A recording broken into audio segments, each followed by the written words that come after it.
아침 6시, 새벽빛이 아직 거리에 가득하던 시간입니다. 김혜영은 이불에서 몸을 일으켰습니다. 허리에 통증이 습관처럼 찾아옵니다.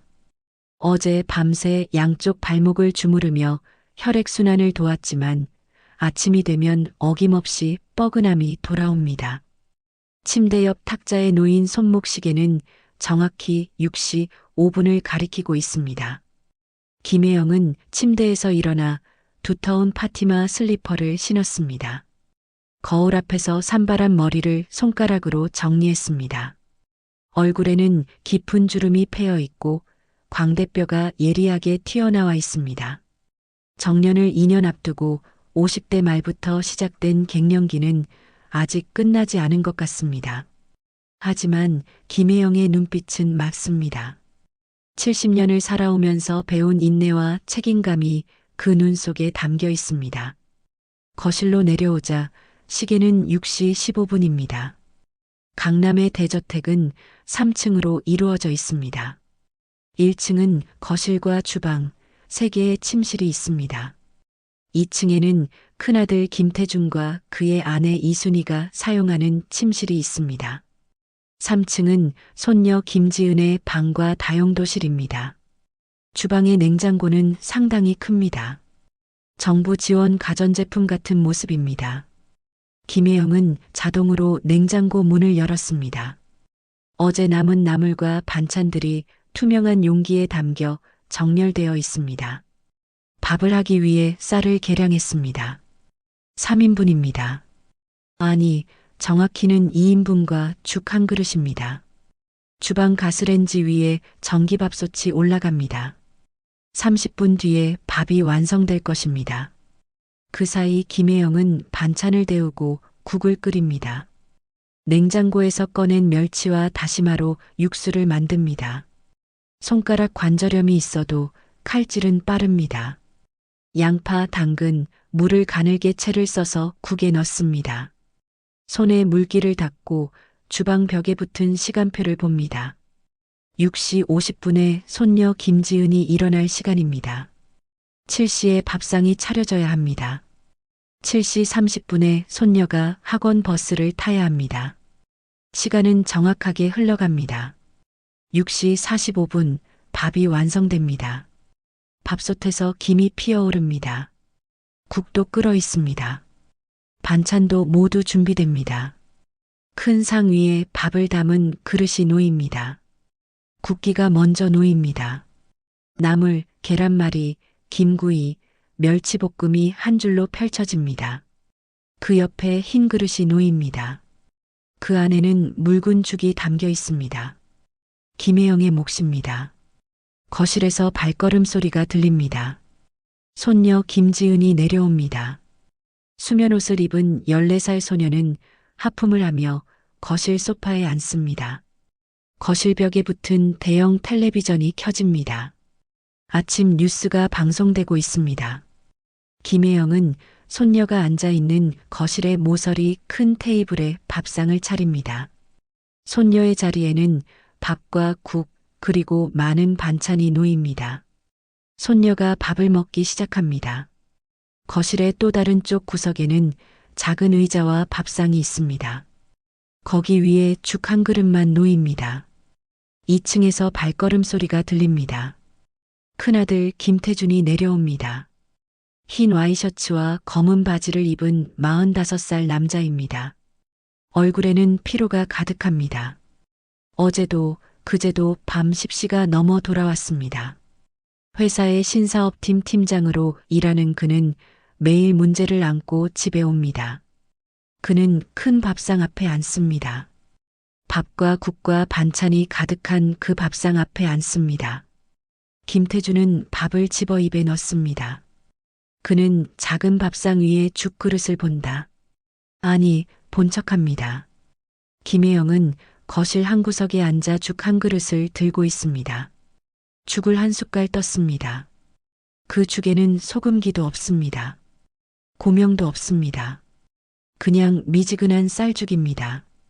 김혜영의 입에 들어간 죽은 목을 통과합니다. 그의 얼굴에는 표정이 없습니다. 아니, 표정이 있습니다. 미소입니다. 70년을 살아온 어머니의 입가에는 여전히 미소가 있습니다. 오후 7시 30분. 저택의 거실은 저녁빛으로 물들기 시작합니다. 형수 이순이가 거실 소파 위에 앉아 있습니다. 손녀 김지은이 그 옆에 앉아 있습니다.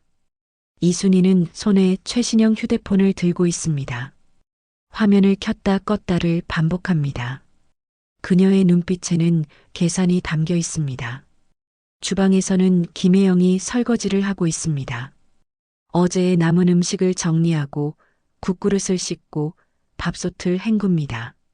손가락의 관절염이 따끔거리지만 손을 계속 움직입니다. 이순이는 딸 김지은을 본다. 그리고 카메라를 켭니다. 엄마, 할머니한테 가서 밥 달라고 해봐. 이순이의 목소리가 조용하지만 단호합니다. 김지은은 어머니의 눈을 본다. 그 눈빛이 낯설다. 불편하다. 하지만 딸은 어머니의 말을 거역하지 않습니다. 14살 소녀는 주방으로 걸어간다. 발걸음이 무겁습니다. 김지은의 얼굴에는 불안감이 가득합니다. 할머니, 나 배고파. 밥 좀 줄래? 김혜영은 미소를 지으며 고개를 들었습니다. 손에 묻은 비누 거품을 헹궜습니다. 손녀의 요청은 사실 요청이 아닙니다. 할머니가 반드시 밥을 주는 것이 정상입니다. 하지만 김혜영은 요청을 받는다. 매번 김혜영이 냉장고에서 밥을 꺼냅니다. 밥통에 담긴 따뜻한 밥입니다. 국도 떴습니다. 반찬도 담았습니다. 테이블에 밥상이 놓입니다. 엄마가 뭐한대? 거실에서 이순이의 목소리가 들립니다. 그 목소리에는 다른 톤이 섞여 있습니다. 거거칠 수도 있고 날카로울 수도 있는 톤입니다. 할머니가 밥을 줬어요. 김지은이 거실에서 대답합니다. 빠. 이순이가 일어나 거실에서 주방으로 걸어왔습니다. 휴대폰은 여전히 들려 있습니다. 화면은 켜진 상태입니다. 카메라는 이미 녹화를 시작했습니다.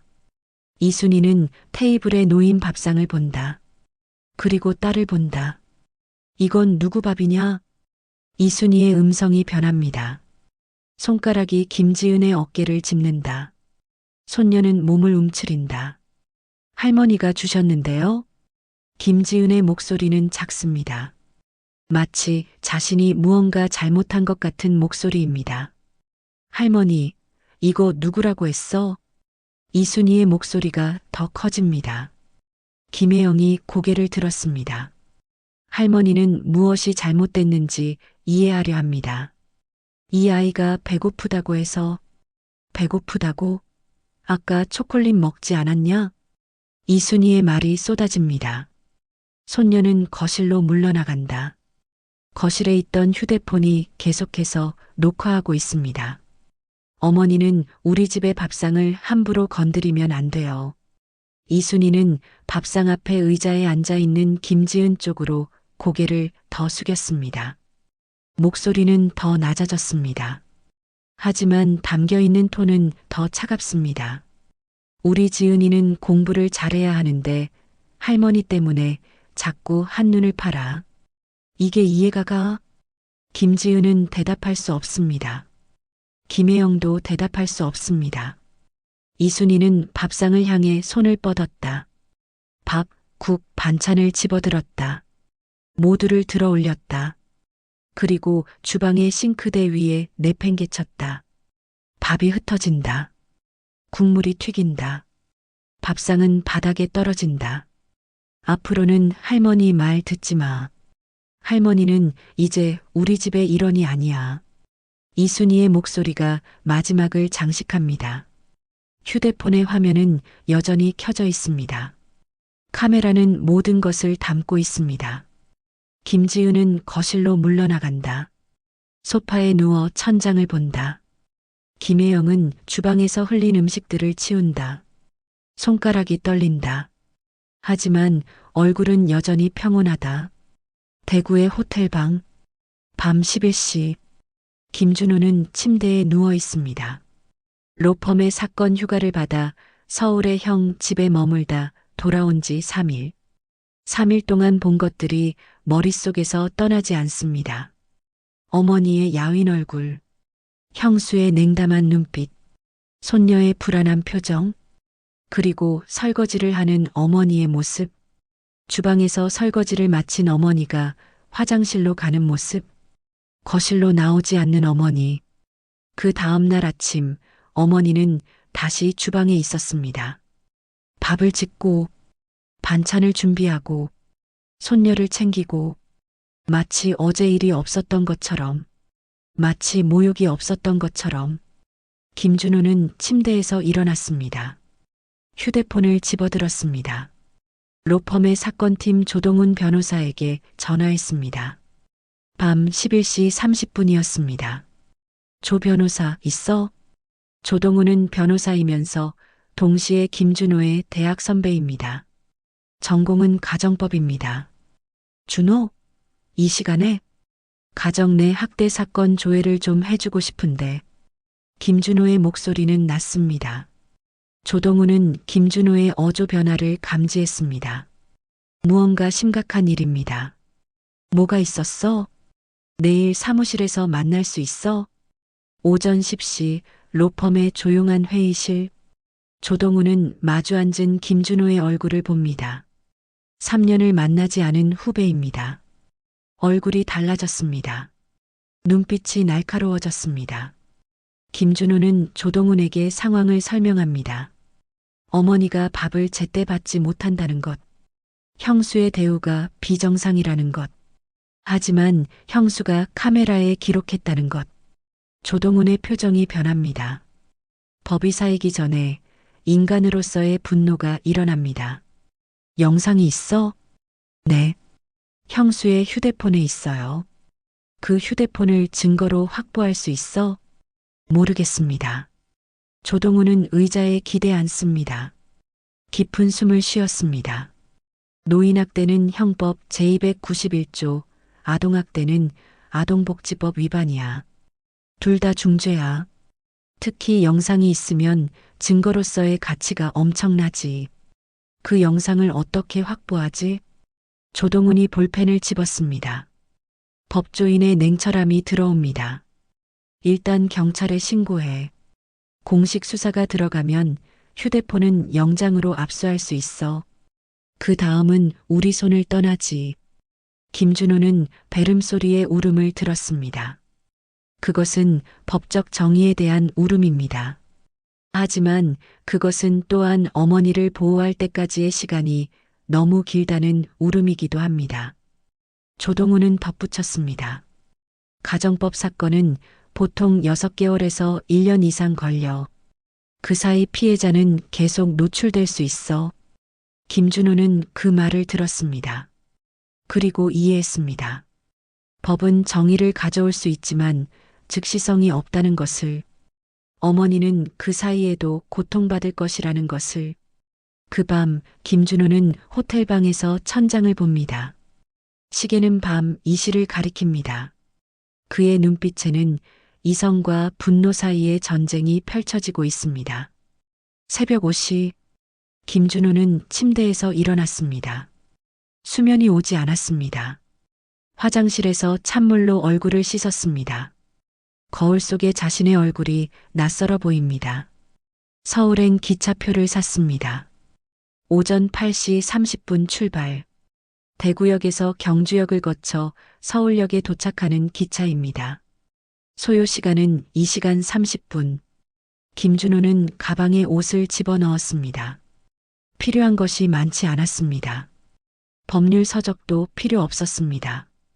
변호사로서의 김준호는 이미 뒤로 물러났습니다. 그저 아들로서의 김준호만 남았습니다. 기차 안. 창밖으로 대구의 산들이 지나갑니다. 김준호의 머릿속은 백지가 아닙니다. 생각은 빠르게 흐릅니다. 형수의 휴대폰, 그 안의 영상들. 비밀번호는? 비밀번호가 없으면 어떻게 해야 하지? 강제로 열 수는 없을까? 아니면 다른 방법이? 기차가 서울역에 도착합니다. 오후 12시 30분. 김준호는 기차에서 내렸습니다. 택시를 탔습니다. 강남 저택으로 향합니다. 저택 앞. 오후 1시. 현관문이 열려 있습니다. 거실은 조용합니다. 아무도 없습니다. 형은 회사에 있을 것이고 형수와 손녀는 학원에 있을 것입니다. 어머니는 주방에서 발견했습니다. 김혜영은 반찬을 준비하고 있습니다. 손가락이 가늘게 채를 어서 물을 자르고 있습니다. 얼굴을 들었습니다. 놀란 표정입니다. 그 다음 기뻐하는 표정입니다. 아들을 본 어머니의 얼굴입니다. 준호, 왜 이렇게? 휴가를 연장했어. 몇 날만 더 있어도 될까? 어머니는 손을 닦았습니다. 대답 대신 아들을 안았습니다. 김준호는 어머니를 느꼈습니다. 어머니의 뼈대가 얼마나 얇은지를, 어머니의 등이 얼마나 굽었는지를. 이제 겨우 2주 사이의 변화입니다. 많이 먹고 있어? 응, 충분해. 어머니의 대답은 거짓입니다. 충분하지 않습니다. 김준호는 알고 있습니다. 내가 있으니까 편하지? 김혜영은 아들의 얼굴을 봤습니다. 어머니는 모든 것을 알고 있었습니다.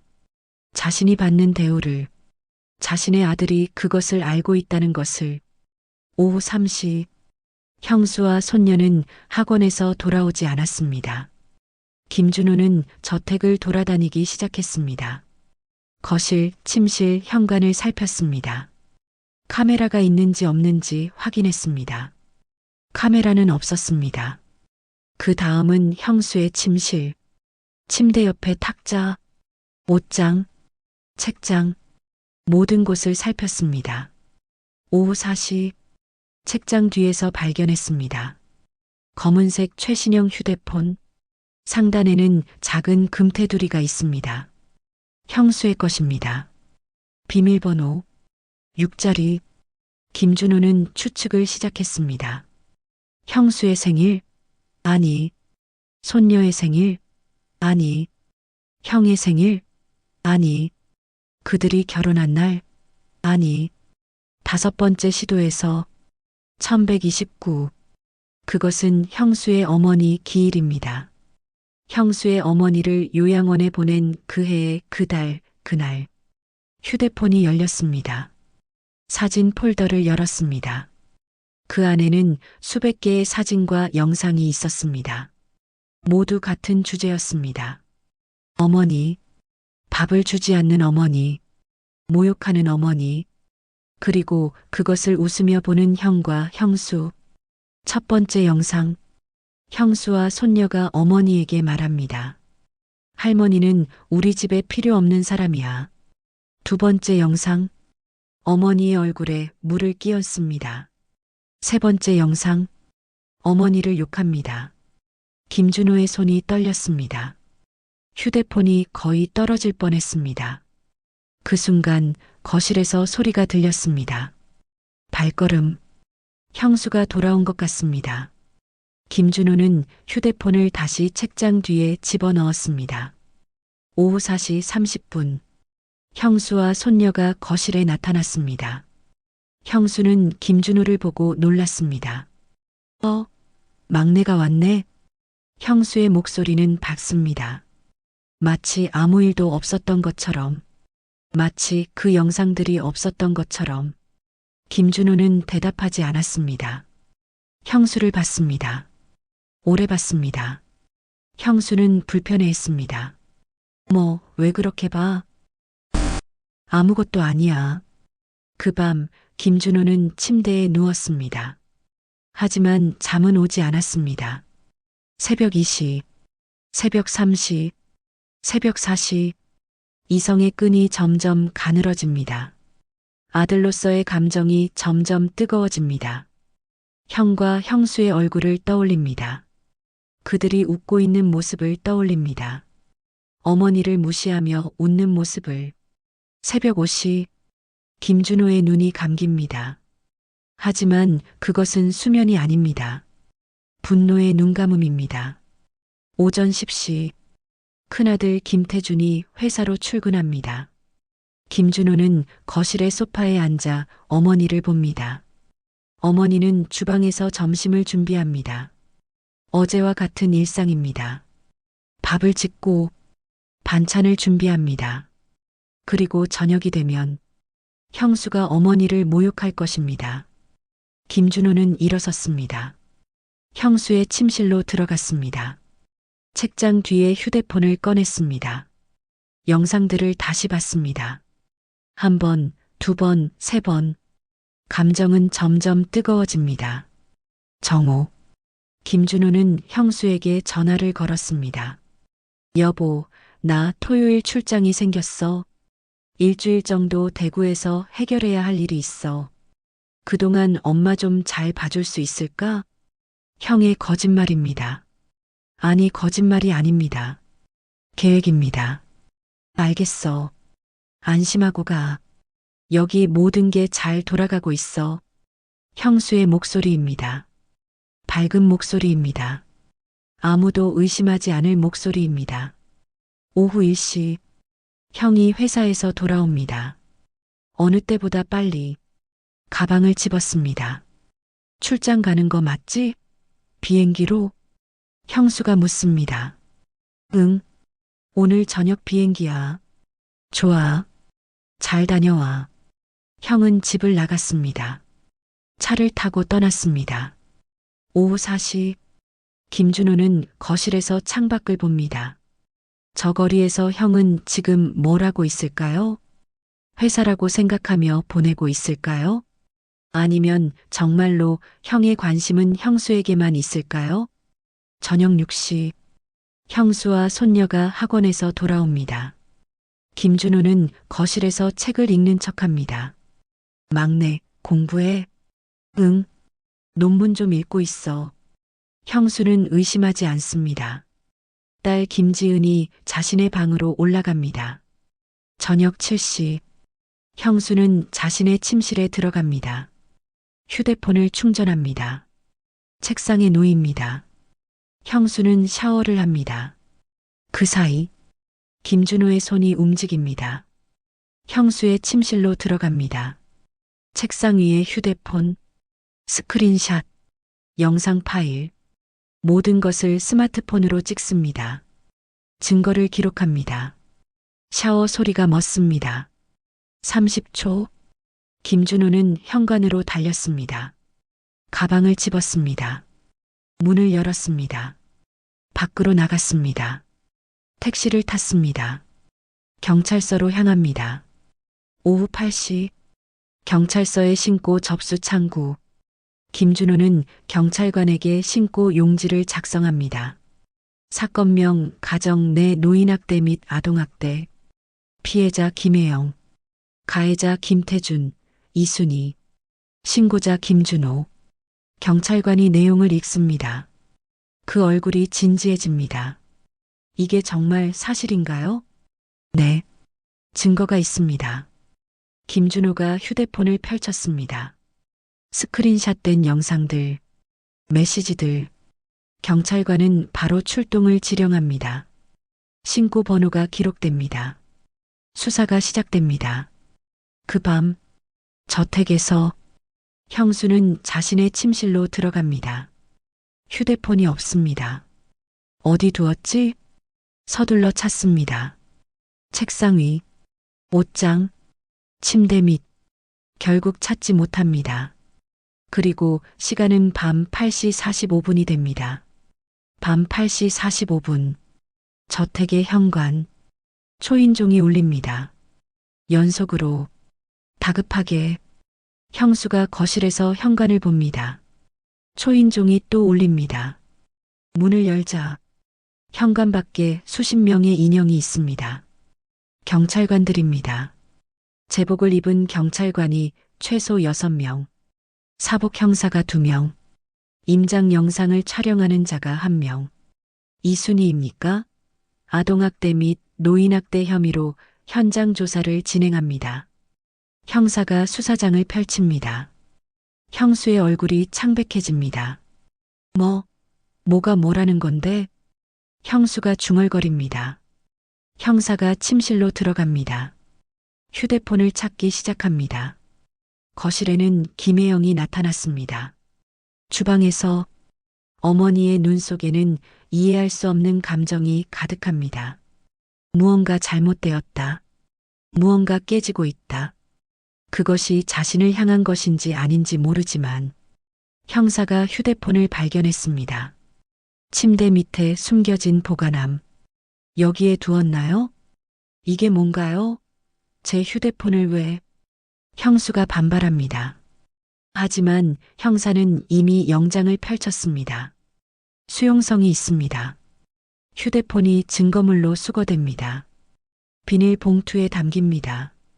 수거 기록이 작성됩니다. 어머니 진술을 듣고 싶습니다. 김혜영 어머니? 경찰관이 김혜영을 봅니다.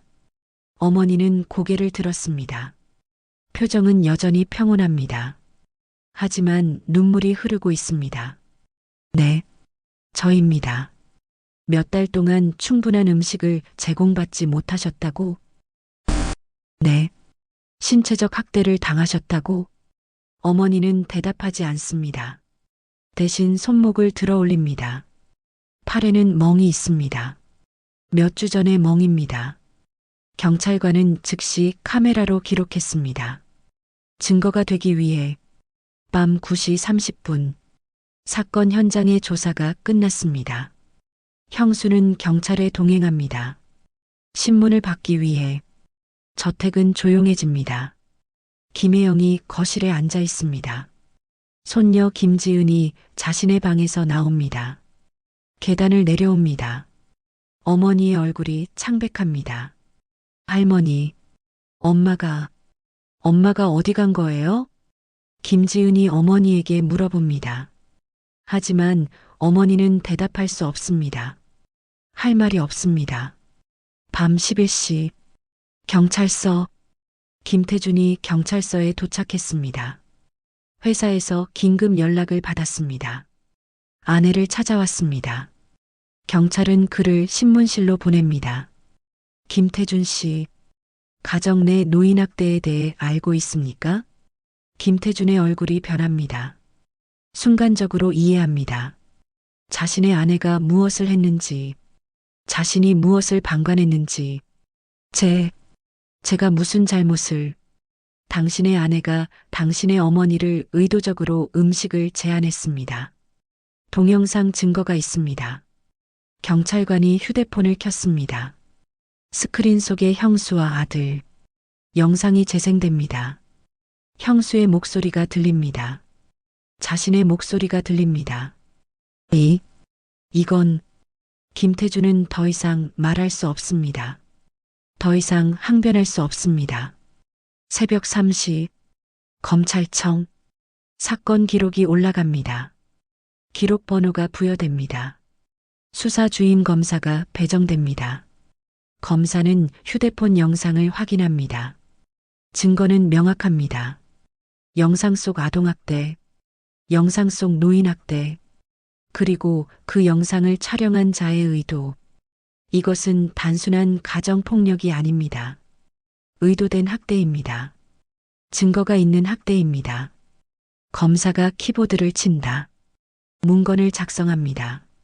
기소장, 그 안의 혐의, 아동복지법 위반, 형법 291조 노인학대, 상해죄, 법정, 봄날의 오전 10시, 대법원 제2재판부, 판사가 입장합니다.